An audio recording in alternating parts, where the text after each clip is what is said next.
Hello guys, welcome to the teardown video of this ESP32-C3 based development board, which is the ESP32-2424S012C.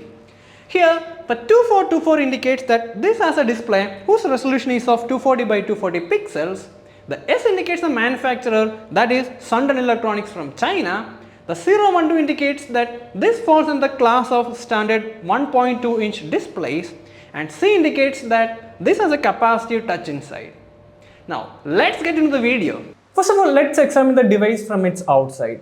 On the top, we have the display itself, which is a 1.28 inch round IPS capacitive touchscreen display. The entire body is built out of plastic. On the side, we can see a Type-C connector, which is for charging the device as well as programming. Then we have a JST SH 1mm pitch 4-pin connector on the side, which is for UART programming. Then on the back, we have another JST 2-pin 1.25 mm pitch connector for connecting a 3.7 volt lithium battery. Then we have slots for this boot button, reset button, and an on-off button on the side. That's it from the outside. Now let's open this up and see what's in there. When we open this up initially, we can see that we have a internal FPC antenna that's stuck to the body. Let's try to remove this antenna first. Now we have revealed the top portion of the PCB. We have the main part, which is the ESP32-C3 board itself. Then we have this boot button, we have the reset button, we can see the charging connector, we have this UART connector, you can see the TX, RX, VCC ground marked in there. We'll be exploring this whole circuit using this schematic diagram of the device itself. Now let's start with this Type-C. We have the Type-C connector over here. You can see that the main pins, which are the data plus and data minus, they are connected to the GPIO pins 19 and 18, which are the D plus and D minus of ESP32. Now we have a Schottky diode at the V out part of the Type-C, which is for reverse current protection. Now let's explore the power circuit of this device itself. We have this battery connector over here. See, it's connected to the battery charger cum boost converter IC, which is IP5306. The battery is connected to this pin BAT or pin number 6 of this IC. Let's see the individual pins of this IC. We have this V in, which connects to this 5 volt coming from this Type-C. It has an RC filter at the input side for filtering out any noises. The LED status pins, they are not being used because we have a whole display for displaying the battery status. Now we have a key pin, which is pin number 5, which is connected to this on-off button, see on the side. Now according to the data sheet, short pressing this button enables the output that comes from pin number 8, which is V out BAT, and double pressing this button disables the output. It's like turning on and off this device using this on and off button. Now we have this BAT pin or pin number 6, which is connected to this battery. Then we have a SW pin, which is a high frequency switching pin, which helps in boosting the 3.7 volt of this battery to this 5 volt output. Now let's take a look at the LDO used in this circuit. We have this 3 volt 3 LDO, which is A6165P. Now the duty of it is to take in the voltage that comes from this boost converter and battery charger IC and give a steady 3 volt 3 output. Now this 3 volt 3 output is used to power the ESP32 as well as the touch and display drivers. Now let's come to this boot button. You can see that the boot button is connected to this GPIO 9 of the ESP32. It has a pull-up of 10K. When the boot is pressed, it connects to this ground. If you take a look at this PCB top layer, you can see a empty copper pad provided over here. See, a round pad. Now this purpose of this pad is to act as a secondary boot button. See, it's labeled as S1 in the schematic. It is also pulled up using a 10K resistor. Now it's connected to the GPIO pin 8 of this ESP32. IO8 is also a boot pin of ESP32.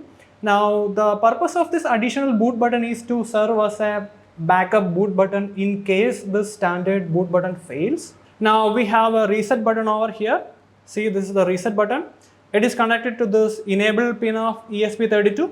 Now it's also pulled up using a 10K resistor. When the reset is turned on, it connects to this ground. Now let's take a look at this UART connector over here. You can see that it's labeled as RX, TX, 3 volt 3 and ground.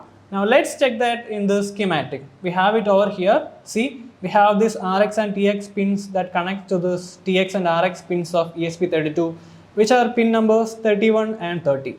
Now let me try to split this PCB from the display touch portion and try to reveal you the display touch circuitry.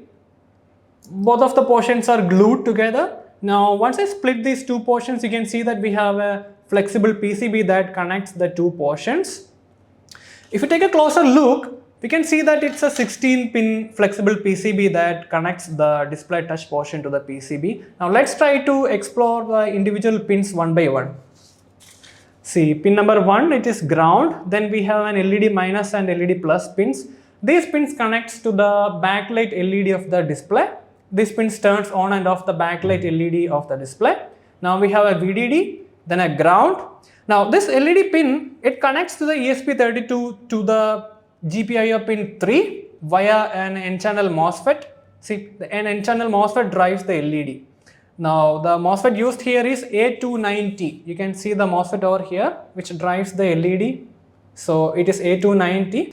Then we have this VDD, then a ground. Then we have this SPI pins for display. The display uses SPI communication. So we have this DC, CS, SEL, SDA and reset of SPI.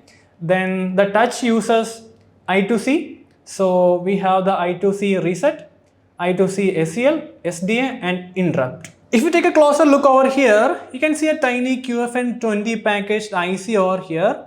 See, you can take a look over here. See, it's CST816D, which is the touch driver IC. Now it's mounted onto this flexible PCB. See, this method of mounting an IC on a flexible PCB is called COF or chip on flex. Now we have seen the touch driver IC over here, right, which is COF or chip on flex. Now where is the display driver IC? We can't see it, it's not labeled in the circuit. Actually, the display driver IC, which is GC9A01, it cannot be revealed in this kind of circuits as an individual IC because it's COG or chip on glass, means it's bonded directly to the glass substrate of this display. Now let me try to split this further and show you if we can see the display driver which is bonded onto the glass substrate. Let me try to split this further.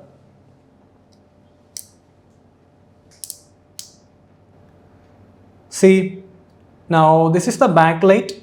Now we have, see, if you take a look over here, you can see the raw IC. You can see a IC kind of thing, a black thing. This is the display driver IC which is bonded directly onto the glass substrate. This is the glass portion of the display. It is bonded directly to the glass without an IC package. This method is used for keeping it compact and minimal. And see, this is the raw IC. You can see small pins connecting to the ribbon cable. So this is the display driver IC which is COG or chip on the glass. Now let's try to power on and see how this thing works. All things works. We already have a program running in this.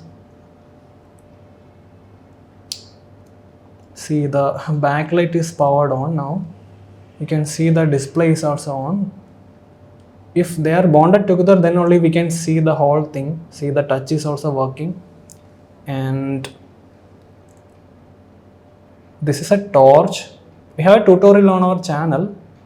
See the torch brightness. See, the backlight is, the MOSFET is adjusting the current flowing through it. Now, let me put them back together.